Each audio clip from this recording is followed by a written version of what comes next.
SAM-2 6000, the Air Force One made famous by President Kennedy, has become an icon of American diplomatic power and started a legacy that continues to this day. Today, I'll be giving you a full tour of my custom Lego Air Force One model depicted as it would have been in 1963.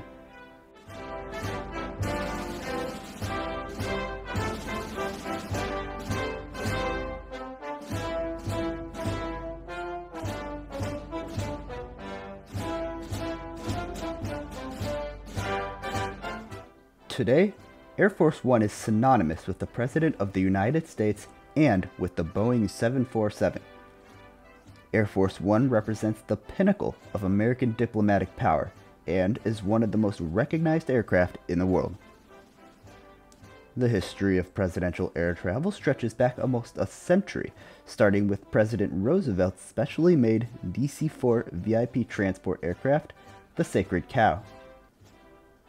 Air Force One as we know it first came into existence during the Eisenhower administration when the flight number for Eisenhower's plane got confused with that of a civilian plane, which almost led to a mid-air collision. Ever since this incident, the presidential transport has gone by the call sign of Air Force One. President Eisenhower was the first U.S. president to utilize jet aircraft, but it would be his successor, President Kennedy, that would make Air Force One famous. First Lady Jackie Kennedy hired renowned designer Raymond Loewy to develop a design for the presidential transport. What Loewy came up with would become an icon of aviation. Loewy's design incorporated a light blue underside combined with a dark blue nose that created a striking and beautiful design.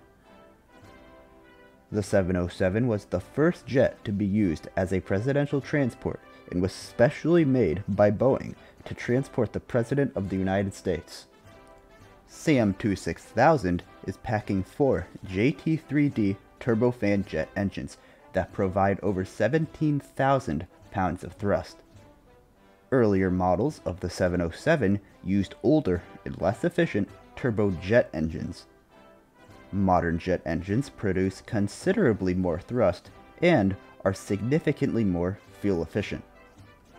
SAM-2 6000 first entered service in 1962 and was the first of 2 VC-137Cs made. This plane transported President Kennedy, President Johnson, and President Nixon before being replaced. My model has fully functioning flaps that can slide out just like on the real aircraft. The flap mechanism proved to be one of the most challenging parts of the build and required multiple iterations to perfect. Later variants of the 707 have a large wing which allows for better performance. Once the model is flipped over, the undercarriage assembly of the plane can be seen. The main gear assembly can swing in and become fully enclosed within the fuselage. The 707's quad bogie landing gear was over-engineered for the requirements of the era. The same can be done for the 707's nose gear. Once the landing gear is retracted, the model's underside becomes significantly more aerodynamic. Both the forward and aft portside doors can be opened to allow our presidential minifigures to board. The roof can be removed to allow us big figs to see what's inside. The interior of SAM-2 6000 has been depicted as the aircraft would have looked during the Kennedy years. Later presidents changed the interior layout of this aircraft to their liking. The 707 has 4 seats in the cockpit: the captain, the first officer, flight engineer, and a 4th additional seat for a navigator or relief pilot. The flight engineer station is particularly cramped on this aircraft. As we exit the cockpit, we come across a simple storage closet. It looks like there's a skeleton hiding in the closet from the previous administration. Directly across from the closet is a safe where the nuclear codes are kept when the president's on board. Right next to the safe is the communications station on board of Air Force One. Before the era of instant communication, making a simple phone call on a plane was incredibly complicated and would be handled at this station. Directly across from the communication station is a small onboard galley.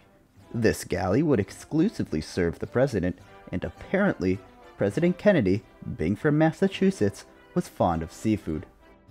As we continue to move further aft, we can see some seating that would likely have been used by the president's security detail. Of course, I had to include the requisite oversized coffee mug. There is also another identical table across on the other side of the plane. As we move back, we could walk along a walkway that runs the length of the presidential suite. In addition to providing passage, the walkway includes some couches along the side to allow people to wait outside of the president's suite. The first door leads into the primary presidential suite. Once we enter the suite, on the far wall is a couch that can be converted into a bed, and across from that is a set of tables and chairs for the president to work. President Kennedy is on his way to Berlin to give an important speech, and has been on the phone for much of the flight. At the end of the room is a surprisingly cramped presidential lavatory. The lavatory includes just the basics, such as a toilet and a sink. The 707 restroom was actually a downgrade from older presidential transports. It looks like the president has to be careful with how much Taco Bell he eats. Once we pass through an interior door, we enter the second part of the presidential suite. Sitting in the corner of the room on a table is a small black and white TV. This room is currently inhabited by First Lady Jackie Kennedy in her famous pink dress. This room is set up like the previous one, but has more seating along the far wall. On a picturesque November afternoon in Dallas, Texas, the unthinkable happened. President Kennedy had been assassinated. The nation, now without a leader, scrambled to organize itself in the chaos. It was in this spot that then Vice President Lyndon Baines Johnson was sworn in as President of the United States, taking the oath of office on none other than Sam 26000. This iconic picture has come to symbolize the turmoil and unrest that the 1960s brought. As we continue to move even further aft, we can find more seats for VIPs and press that would have been on board Air Force One. As we continue to move further back, we could find one last row of seating. It was this last row of seats that were removed on the return flight from Dallas to make room for the former president's casket. The crew refused to place the former president's casket in the cargo hold out of respect. Across from the row of seats is the larger aft galley that would have served everybody else on the aircraft. It looks like there's some fresh fruit on this flight. At the very back of the aircraft are two lavatories that would have been accessible to everyone else on the plane. Much like the presidential suite, space is at a premium, and staffers better watch their Arby's intake before long flights. And that'll conclude our tour of the inside of this aircraft. The 707 may not be as roomy as the later 747, but it did its job well and served presidents for decades to come.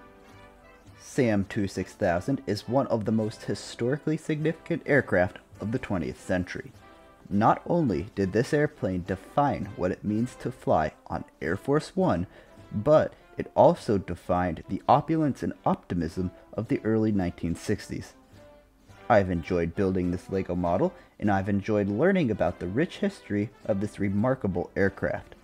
I'm going to leave you with some extra footage that I shot of this model. I look forward to seeing you in the next video. Bye for now.